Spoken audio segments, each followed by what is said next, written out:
This is the BreadWinner Podcast, hosted by entrepreneur, influencer, and sales wolf, Tyler Harris, bringing you the insights from the most successful forward-thinking entrepreneurs and influencers, so that you can rise to the top and make more dough.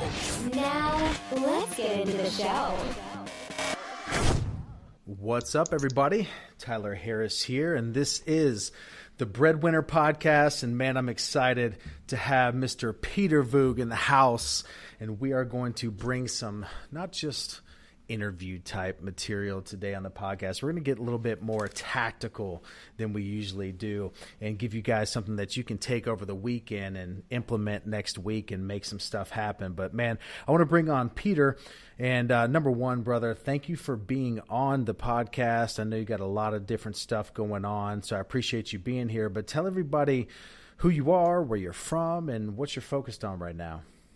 My pleasure, bro, and thanks for having me. I'm excited to be here. I am just a young entrepreneur man that found his way, and I'm unemployable, so I had no other option, either become an entrepreneur or like hate my life because I can't work for somebody. So I grew up in the Bay Area for 6-7 years, moved up to Oregon, and that's kind of where I got my roots. And I got into eBay when I was 15. So I've just had a mini series of breakthroughs in my life that made me kind of who I am today. And that's obviously a whole topic. I feel like I failed my way to success, to be honest. I don't want to talk about my failures today, but I think people need to understand that when people see people that are succeeding, they forget that they literally failed to get there. If they didn't, they wouldn't be where they are. So I have a lot of failures. But my first taste of entrepreneurship when I was 15, my dad had a construction company. I was working for my dad, and a couple of my friends were, and I hated hard labor, like with a passion. I didn't like anything to do with hard labor. I just wanted to kind of use my brain. And one day I just was so sick of, we were shoveling sand, probably like 30, 40 yards. And I told my dad, I can't, I got something to do. He knew I was obviously messing around and I didn't want to work, but I started selling things on eBay. So my friend would work all day for my dad. He made about $63. He was making $7-8 an hour. He worked all day. I had quit that day and said, I got to go check I was selling Jordans on eBay at 15. And then I would eventually buy and sell and have my friends sell, give them a commission. I had checked my shoes that day. It was in the summer, and I had made $91 that day selling one pair of shoes. And my friend had made $60 working 8 hours all day, ass off, doing hard labor. Yep. It just come. So my thought process was, Tyler, how did I just make $91 in like 1 minute putting something online? He made 8 hours. So my 15-year-old brain was like confused. And I want people to understand I got paid kind of for the courage to think differently and to take a risk. But that started my entrepreneur journey because I saw something different about using your brain, not just doing hard labor like everyone. I grew up in a small town of 7,000 people, and it was almost like you were destined to do certain things career-wise. I didn't want any of those things. So I got into entrepreneurship in high school, and I actually got when I was 18 because everyone was talking about getting normal jobs. I thought I should get a normal job because everyone was doing it. Worst 2 months of my life, I quit. Then I got into direct sales. This was the first thing that really kind of catapulted my ambition because it was the first job I had that was really kind of structured, but I had full control over my potential and what I made. Yep. So I did really well there, and then I got up to becoming a district manager where I ran my own office, and I failed miserably. All my savings I had built up from the couple years before, I went broke. And because motivating yourself is one thing, but motivating a team is a whole different story. People think it's the same. It's not. So I didn't know how to motivate anyone else leadership-wise, so I went broke. And from that moment being broke, I was 21, 22, Tyler, I went on a journey of self-discovery and figuring myself out, and I hired mentors, and I really studied, and I became obsessed with personal growth and then development. And from that moment forward, that's where my book came. I was dead broke, and I made 6 figures in 6 months. After that, I hired a 7-figure mentor, was able to make 7 figures, and now I feel like I have the dream life where I do what I want. I travel. I created an academy that has a couple thousand members, and I love what I do. But it was all because I started understanding who I was and understanding the power of not just the right habits, but mentorship and networking. And that's where I am now. I'm just continuing to better my best. And my job is to really shift this culture forward. I love working with millennials and people that are younger that really have that drive, but just need the guidance and the resources. So my life, my focus is kind of working with the millennial generation to help them kind of live a life on their terms and become the best at what they do. So I'm just a young hustler, man, trying to find his way. That's it. I love it, man. I love what you said in the beginning when you talked about that story with your shoveling the sand and how you skipped out and saw that you were making more.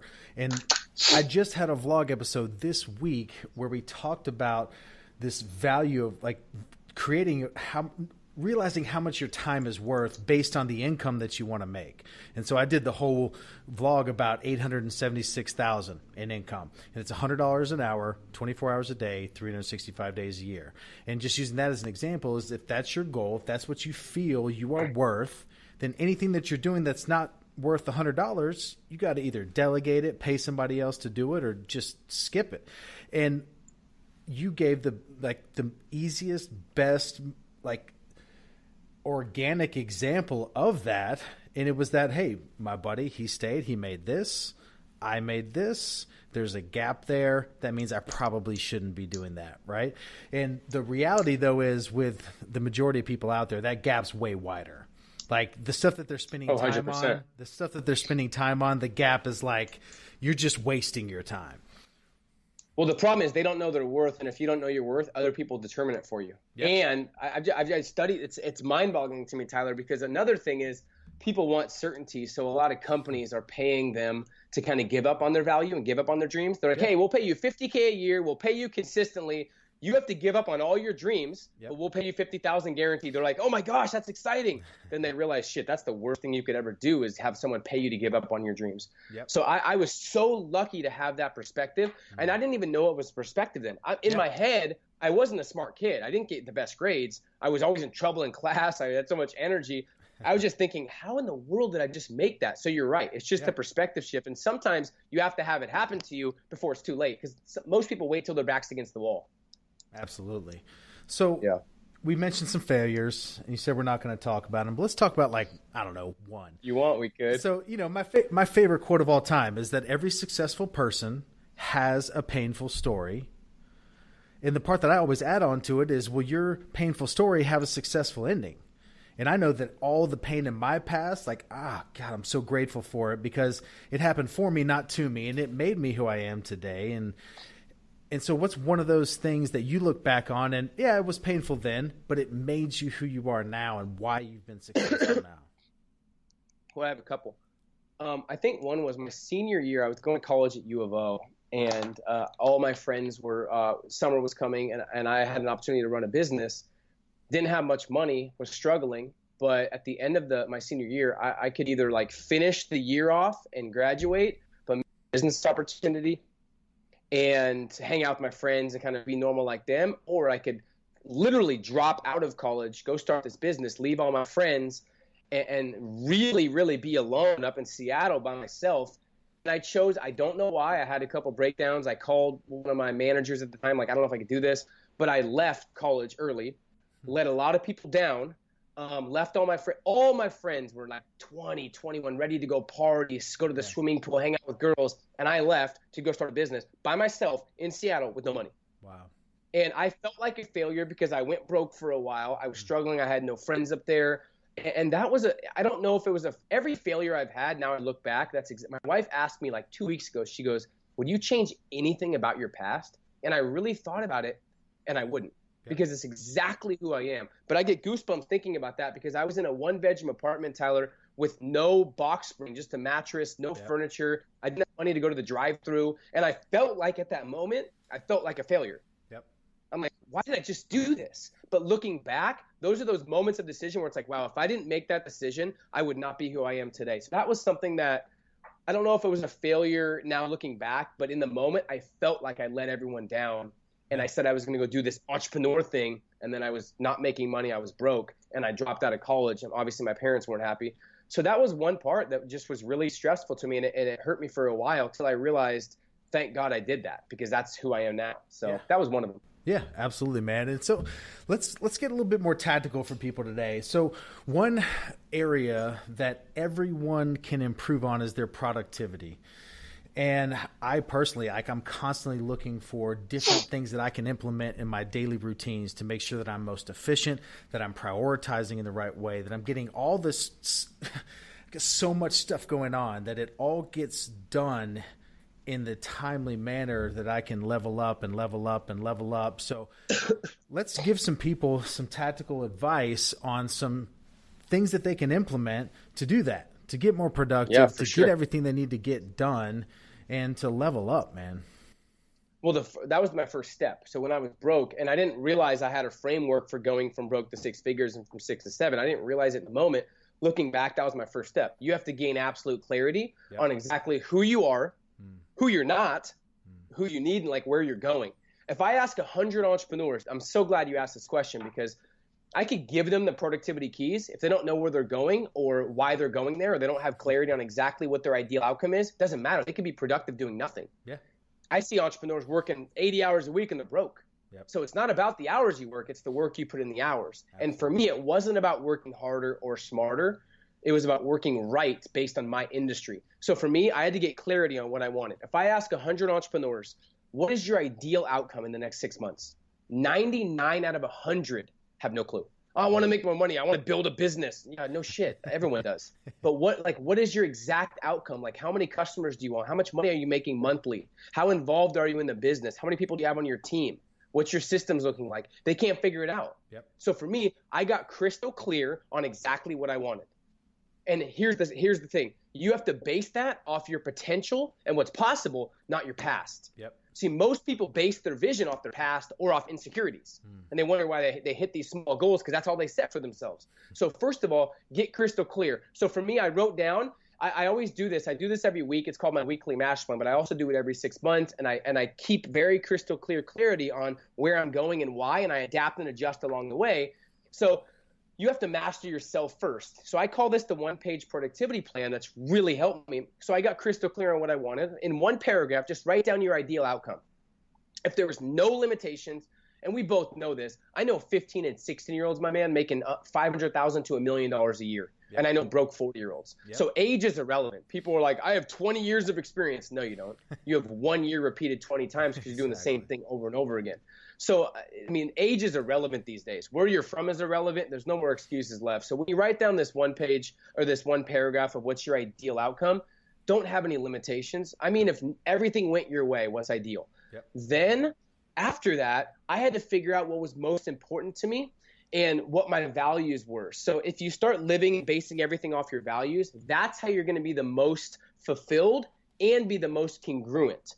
So if I didn't do this, I would not have built a business around my lifestyle, and I would have been stressed out. So a lot of people get into a business because either it's easy or they get sold on it or they think that's what they want, but they don't fully think things through. They don't get intentional. So what happens is 2-3 years down the road, they're like, oh, shoot, this is the wrong business. So they just wasted 2-3 years of their life doing something that has a capper that doesn't scale, right? So that's why the values are important. So for me, I had to write down my values. So like I have the vision and then, okay, what are my top values? And they change based on the stage you're at in your business. For me, one of my values was financial freedom because I had no money, right? Now it's different. Now it's family and legacy and lifestyle and peace of mind.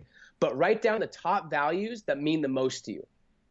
Okay, so whether it's like income, whether it's flexibility, whether it's potential upside, whether it's freedom, whether it's adventure. And underneath that, I wrote down the top 5 things that I had to accomplish for me to be fully satisfied and excited about my results this next 6 months. So I challenge everyone watching and listening, what are the 5 results that you're trying to accomplish in the next 6 months that are most congruent to what you want and to your vision? Okay, that's a big, big key. So I don't know what they are for obviously you. Yep. They're different based on when you do this. But for me, it was very clear exactly what I had to do to make my first 6 figures because I was connecting with people that were already making 6 figures. So I really leveled up my circle of influence. So one key to productivity people don't talk about is get around 4 or 5 other people that are productive as hell that could tell you what to do and cut your learning curve in half. So I wrote down my top 5 goals. Once I did that, here's where the fuel comes from. Then I wrote down 20 or 30 reasons of why I had to get out of the mess I was in, why I did not want to be broke anymore. I thought about instances when I was younger. There was one when I was younger where one of my mom's friends, they had their wedding anniversary. She invited all her best friends from high school, middle school. She handwritten notes to them.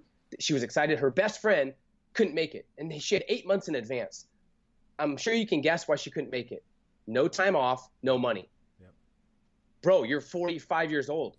What do you mean? No, what are you doing? What'd you do the last 45 years of your life? So I'm like 18, 19, like I am never going to have someone else tell me what I'm worth or what to do or when to take off. That shit drives me nuts. So I never forgot those moments. So whenever I feel like giving up, I'm like, no, I'm not going to have that lifestyle where someone else tells me what to do.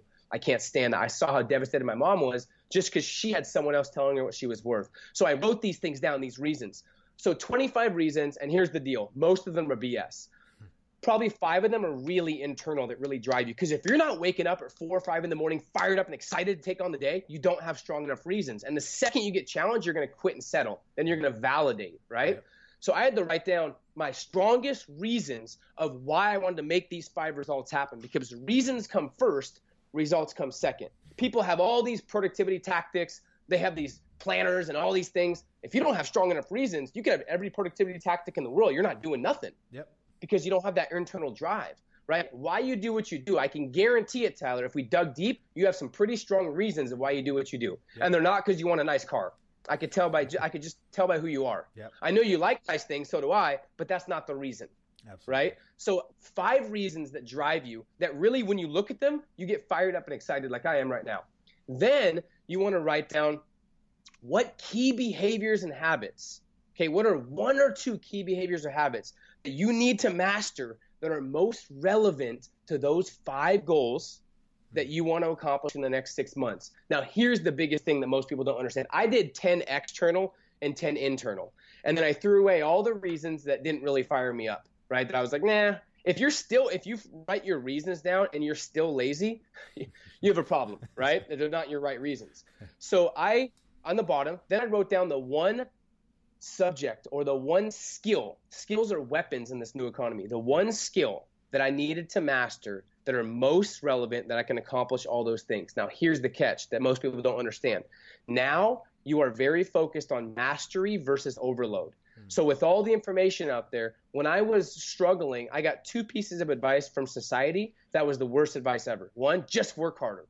Stupidest advice ever. Because I was working 40 hours, then I went to 50, then to 60, then I was at 80, and I was still not making any money. Yeah. And then they said, study, read all the books. So I studied everything, and then I was overwhelmed. So the advice sucked that I got, right? So now it's mastery. So people are obsessed with information, Tyler, especially millennials. They study everything, listen to every podcast, read every book, audio, then they're overwhelmed. No, 95% of that doesn't matter. It's about executing what you've learned and then don't move on till you've seen the results. So my challenge for myself was, okay, now if it's marketing that I need to master, that's all I'm studying.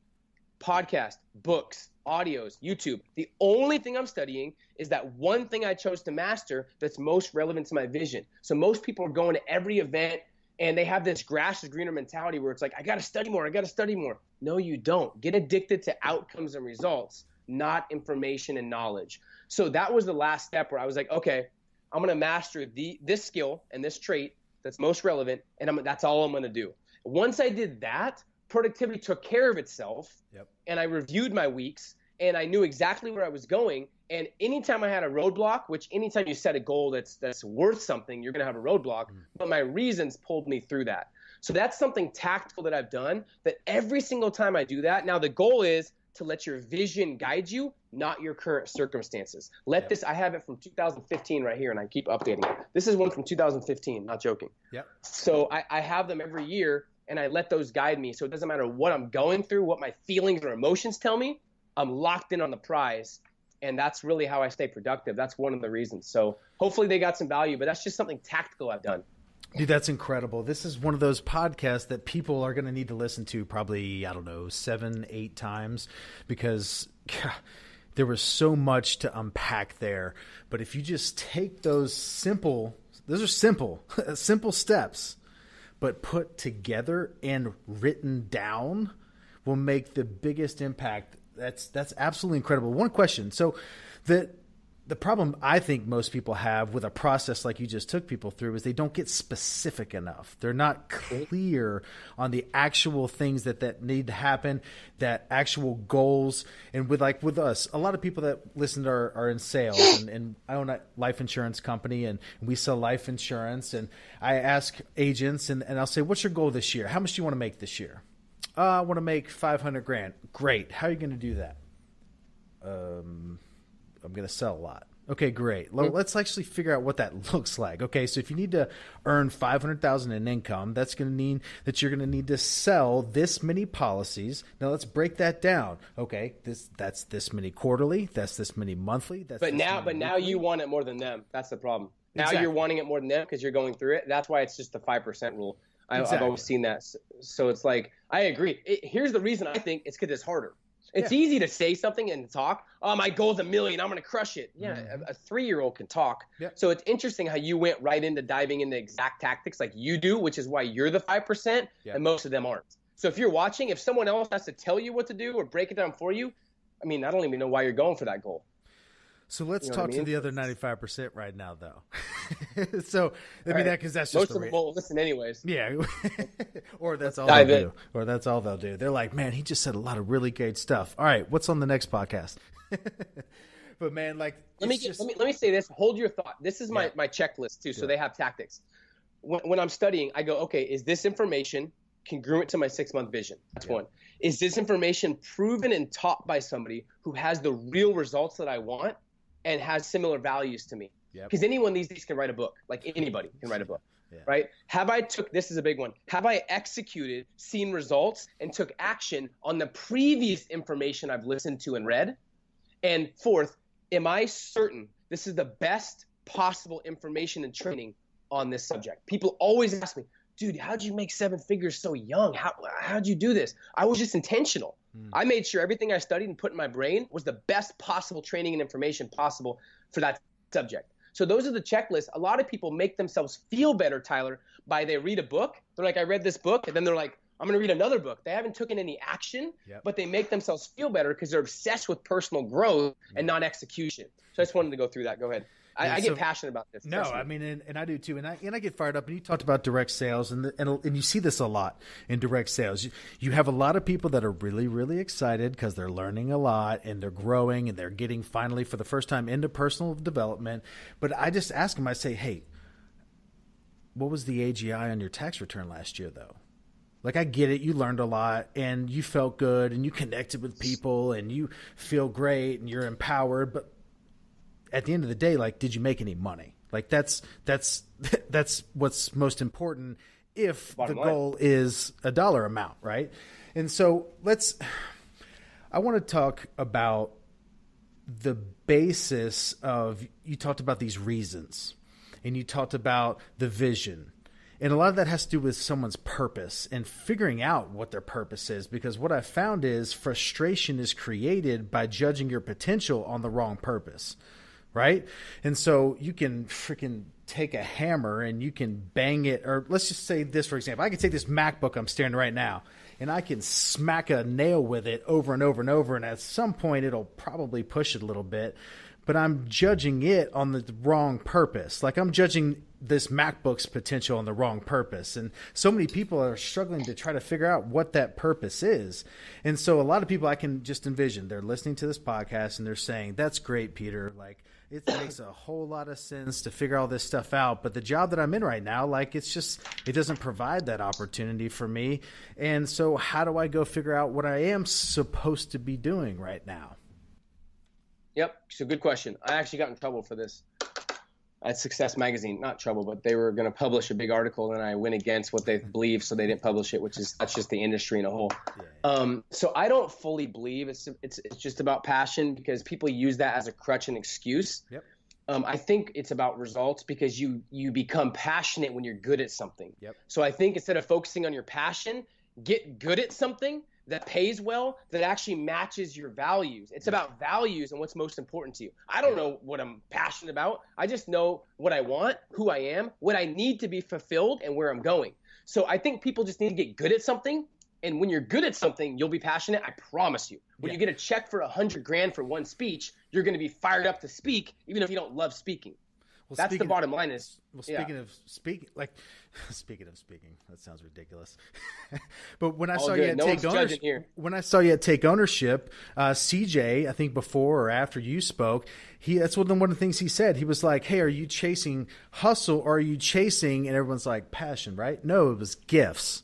Are you chasing your gifts? Like, because passion, you can become passionate, you can lose passion, like that'll go up and down, but your gifts are your gifts. Like, that's the things that you were born with, and are you operating out of those? And you're exactly right. And what I know is the opportunity of a lifetime, the thing that you were born to do is never going to find you if you're not putting in the work in what you're currently doing. Like you never hear 100%. the guy that's laying on the couch and just being lazy, and then this opportunity came and his life changed. It was he was crushing it at the job he hated. He was crushing it at whatever he happened to be doing at the time. Then the opportunity came along, and then that's when everything changed. So it's 100%. It's being focused on, like you said, becoming an expert in what you're currently doing, so that you and can just being then excel. irreplaceable. Exactly. You're 100% right. And here's what people don't realize. Dude, we could talk about this for days. I'm getting fired up. So I left my direct sales company. I had broke all the records, and I really was capped out. I left, and the management, like the leadership was so old school and traditional, and it just was going downhill. And now it's down quite a bit. But 2 years after I left, a company came and recruited most of the heavy hitters out of our company. Yep. And here's the crazy thing. The people that were crushing it, Tyler, at our company left our company and crushed it. The people that were mediocre, that did okay at our company, they left and they were mediocre and okay in the other company. Yep. The broke people that made excuses at this company, they went to the other company and they were still excuses. Here's what you need to understand. Wherever you are, you're still there. Yep. You're the constant. So whether you leave companies or do what, you're still there. Yep. So if you can't spark your own fire and you can't figure out what you're good at, then you need to understand it's all on you to figure out your unique value. Just like people in school, if you're really good at sports, you love sports. Yep. But if you ask someone in high school, do you like sports? They're like, no, I hate sports. Those athletes, it's because they suck at them. Yeah, exactly. You know what I mean? That's just how it goes. So that's my take on that, is just wherever you are, you're there. So you better figure out a way to become irreplaceable, develop a skill that's so valuable and so needed, and get paid highly for what you do that, trust me, it'll turn into a passion. The fact that I could fly me and my wife private wherever I want to go, whether I'm passionate or not, I know I love my lifestyle. I love impacting people, and I love where I'm at. So if I lose my passion for a week, I'm not complaining about it. Yep. You know what I mean? So that's just, I think people use passion as a crutch. Yeah, but I don't know so what? Still keep working towards something. Yep. Figure out who in the industry is doing what you want to do that you love. Figure out has a lifestyle that you're proud of, that you're excited to kind of emulate, that have similar values, and figure out what they're doing and do something similar and get paid. Like, if you want it bad enough, you'll find a way. I didn't want it bad enough at first, which is why I stayed broke. Yep. But once I wanted it bad enough and I had so much pain and so many reasons, I was going to make it happen. You know what I mean? And the other thing is too, when you're in what you may not be passionate about or born to do, you don't have to be passionate about what you're doing, but you can be passionate about what it affords you the ability to do. 100%. I mean, that's why people, they have this mentality of like, stuck. I'm like, you're stuck because you're saying you're stuck. Like, that's it. Like,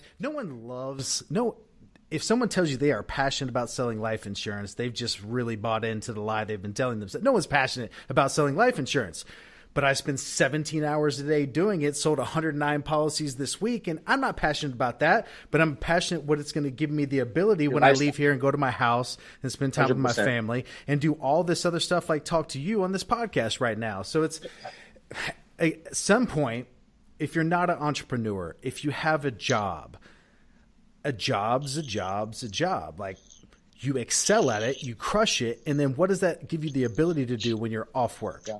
And that's where your passion may lie. And it's just, man, it's just an all-in mentality that you obviously have got, man. And what I wanted to know is, what's one thing looking back that you quit doing that enabled you to succeed? I think I quit pleasing people. Okay. I quit pleasing people, and I just started saying no a lot more than yes. Okay. So I started valuing my time to where I asked myself, is this going to contribute to my freedom, or is this going to contaminate my freedom? And one of my values is peace of mind. So if it's going to contribute to my freedom, even if I'm going to get paid $20K, I'm like, yeah, it's not worth it. So I just started saying no, and I stopped fearing people. Right when I stopped fearing what people thought, and once I realized we're on this earth for like a bleep of existence. Why the hell would I fear someone else or what they think? I care less. So right when I stopped caring what others thought about me, because it's really hard to build the extraordinary life if you fear what others think. So that was one thing I stopped. I just stopped caring what other people think about me. And then I started realizing, Tyler, one of my tracks in my first mixtape, it's called From the Basement. I started realizing that haters or anyone that talks down to someone or hates on somebody, they're obviously not mentally happy and they're frustrated, but you'll never meet a successful hater ever.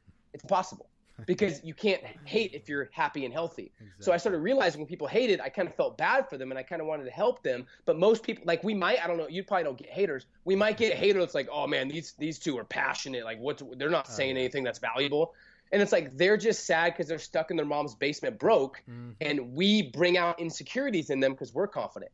So I just stopped fearing people. I started studying haters and understanding kind of the intellect and realized that they're just people that need help that I don't really pay any mind to, because if we were struggling, they're not going to pay our bills. And it sounds like you started focusing on making you happy and not worrying about 100%. making other people happy, because that's their job.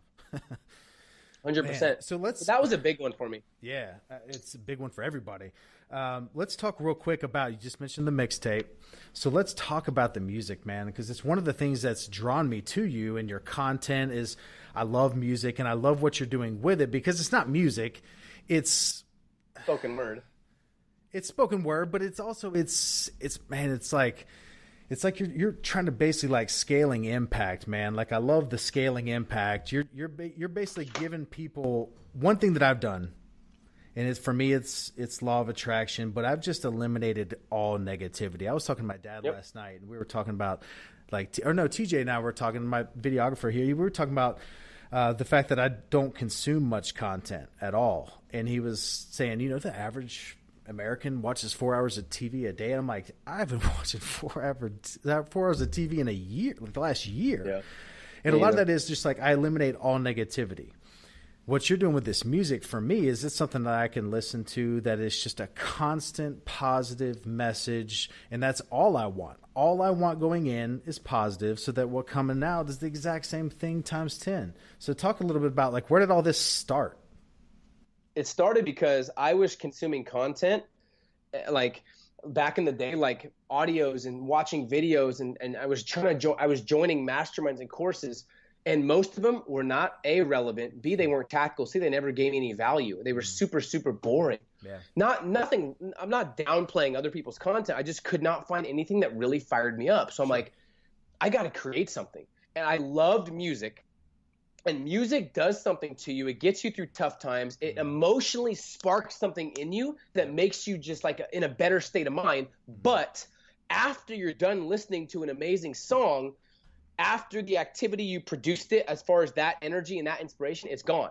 So I wanted to create something. The bottom line is I wanted to create something that gave that same emotional pull, but actually sparked people's mind and gave them tactics. So when they were done listening to my mixtape, they're like, wow, I'm not only fired up and juiced and excited, I now have action steps and tactics to help me go be a better person and be a world-class human being.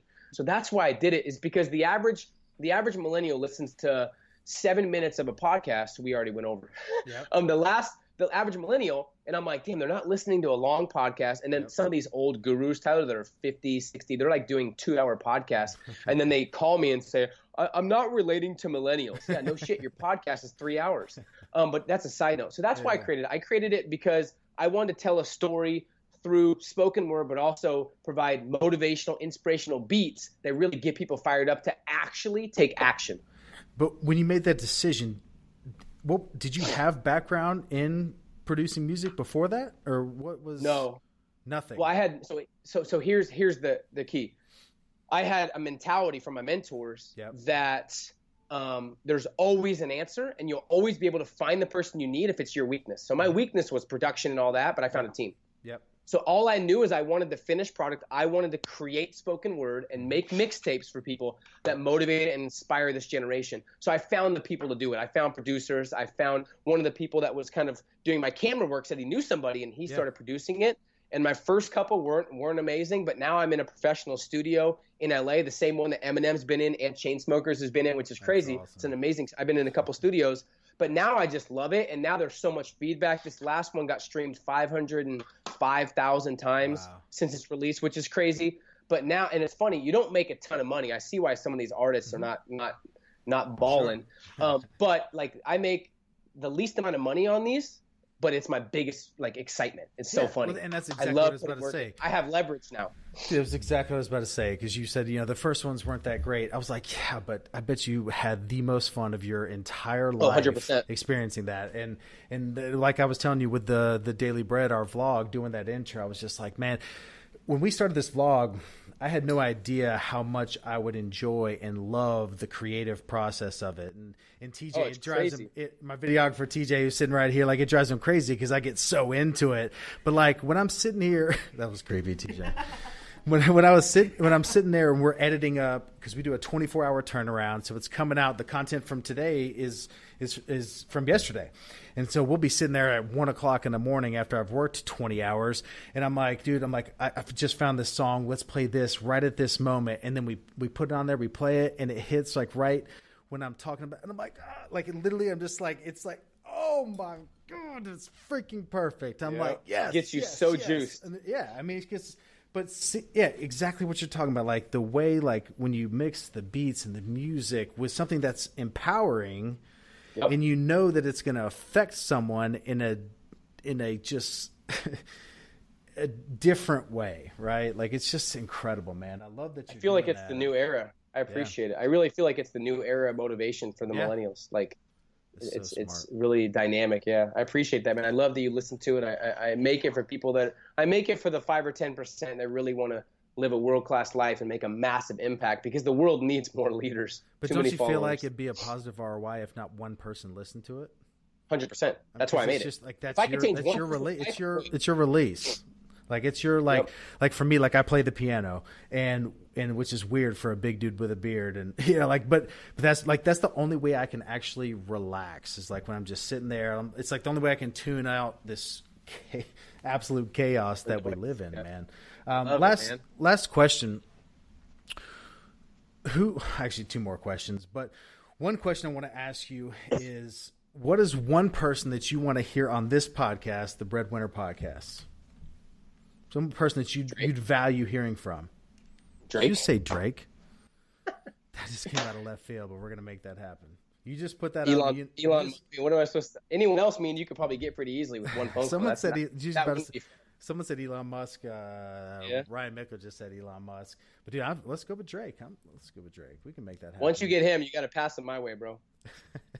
If I get Drake, we'll do a joint podcast. How about that? We'll do a joint interview. People live. Don't know he's the most strategic dude on the planet. He's like 18 steps ahead of everyone else. So I follow his business moves very carefully, and he's inspiring. Yeah, it makes sense, and I can see it because it's a quantity and quality. But not being he's just like, let's just put it out. If it hits, no one remembers a bad song, right? No one's like, yo, do you remember that song Drake put out, a year and a half ago that one day? Like, no, I don't remember, because he's put out 3,800 songs since then. Yep. Have you had E.T. on here? I have not. That's one I'm working on. I've been talking with Josh Hatch, his biz dev guy. He's lives here in South Carolina as well, so trying to make that happen. I've been talking a lot with Nikki Saunders, who does the social media over there, and they're good people. Oh yeah, I met her. She was at the Founders event. Yeah, she was. I believe. Yeah, cool. Man. Yeah, man. Let me know if I can help in any way to get anyone that I know. Dude, I love it, man. So let's give people one last piece of advice. They're listening to Peter and Tyler and talk, and they're saying all this stuff, and they're maybe getting a little overwhelmed. And what do I need to do just to start? Like, what's that first step? First step is to understand and know yourself and know who you are and how to spark your own fire. Yeah. So most things are noise. Get rid of everything that's noise and focus only on what's most important to you, and block everything else out. The number one reason, Tyler, I've seen, and I've trained thousands of entrepreneurs and millennials, literally one-on-one. Yep. The number one thing I think that holds most people back, including people watching this, number one is they never tell themselves right now matters. They're always like, someday next week, when everything aligns perfectly. There's never the right time. So if you're waiting for the right time, good luck in this new economy. So now matters. Most people spend the first half of their life saying they're too young. Then they spend the second half saying they're too old. So just my focus is, don't be like most people. Yep. You already have everything you need inside you to go crush it, but it's your job to bet on yourself and bring it out. And when you do that, that's when you start achieving massive success. But just make sure when you're achieving the success, it's what you really want, and it's based on your values and what's most important to you. So simplify everything. Simplicity is, I think, execution is important, and you're complex, and when things are confusing, you're not going to take any action. So simplify everything. Yep. Know yourself. And understand right now matters. Not tomorrow, like right after this, right after they listen and watch this, they should be writing down these notes and simplifying what's relevant and most important to them. They should be taking action today, like not tomorrow, today. Because if you maximize today, tomorrow takes care of itself. If you maximize the days, the weeks take care of themselves. If you maximize the weeks, your months and years are amazing. So just now matters, man. I mean, you need to have urgency. That's it. Now matters more than ever. Not 2 weeks from now. You're getting older. Your parents aren't getting any younger. Like, I want you to look in the mirror when you're 80 and be like, I have zero regrets. Yep. I have zero regret. I did it my way. I built a great lifestyle I'm proud of. And that's what I want for people. If I could just lower someone's regret, I've done my job. But that's it. Just you get this life once. And fast is the new big. Fast is the new big. It's the ones that execute and execute quick. That's it. That's it. I love it. I love this, man. It's awesome having you on. Tell everybody where they can find you online. I'm on Instagram, as you know, Peter J. Voogd, and then GameChangersMovement.com. You can learn more about kind of our movement and stuff like that. GameChangersMovement.com, and then I'm everywhere on social media. If they say they're from this podcast and they reach out to me on Instagram or whatever, I'll definitely give them some time because they were on this podcast. And I value you guys watching and listening. I'm proud of you for investing in yourself. While most people escape reality, you're bettering your reality. So much respect to you. The world needs more people like you. So reach out if you have any questions. Appreciate you guys. I love that you just said that, because if they got to this minute 41 on the podcast, they're probably inching towards that 5%. And those 100%. Are the ones that are actually going to go take this and make something happen. So guys, with that, this is the BreadWinner Podcast. I am your host, Tyler Harris, and we'll see you next time. Peace. Thank you for listening to the BreadWinner Podcast. Make sure you subscribe to the podcast and leave a rating on iTunes. For a chance to be on the show, send a screenshot of your iTunes rating to @TylerHarris page on Instagram, where he'll pick one person every single week. See you next time on the BreadWinner Podcast.